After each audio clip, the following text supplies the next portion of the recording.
নমস্কার বন্ধুরা, আমার চ্যানেল মমস গার্ডেনিং অ্যান্ড কুকিংয়ে আপনাদের অনেক অনেক স্বাগত। এই যে আমার তো ছোটো খুপি আপনারা জানেন বহু আগে থেকেই। আমার একটা কাঁটা চামচ, দুটো আরও চামচ এদের জন্য বরাদ্দ রয়েছে। আমার ছোটো খুপির কাজ করে। তো আজকে গাছের মাটিগুলো খুঁড়ে দিচ্ছিলাম। এই যে এগুলো হয়েছে, একটু সিঙ্গেল সুপার ফসফেট দিয়েছি, যে টবটিতে এখনও আছে।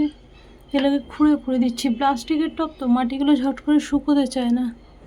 এই যে মাটিগুলো একটু খুঁড়ে দিচ্ছিলাম। ওই দেখুন কুমড়ো গাছটাতে এখনও রয়েছে সিঙ্গেল সুপার ফসফেট, সাদাটা পাউডারের আকারে দিয়েছি। তো কাল জল দিয়েছিলাম, জল দেওয়ার পর মনে হলো না অনেক দিন হয়ে গেছে, এবার দেওয়া উচিত। তো দিয়ে কাল দিয়েছিলাম, খুঁড়ে দিতে পারিনি। এই যে প্রত্যেকটিতে দিয়েছি, এটাতে দিইনি।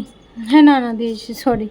এই যে খুরপি দিয়ে, প্লাস্টিকের টব তো জল শুকোতে প্রচুর টাইম লাগে, তো উপরে মাটিগুলো একটু খুঁড়ে খুঁড়ে দিতে হয়, এতে হাওয়াও ভালো চলাচল করে। যে এটি গোলাপি জবা, লক্ষ্মী জবা, এই যে একটি ধরেছে আর একটিও ধরেছে। এই যে আবার এখানে যে পুনে ভ্যারাইটির লাল, এটিও ধরেছে। আজ এটা বোধহয় পরশু ধরে যাবে।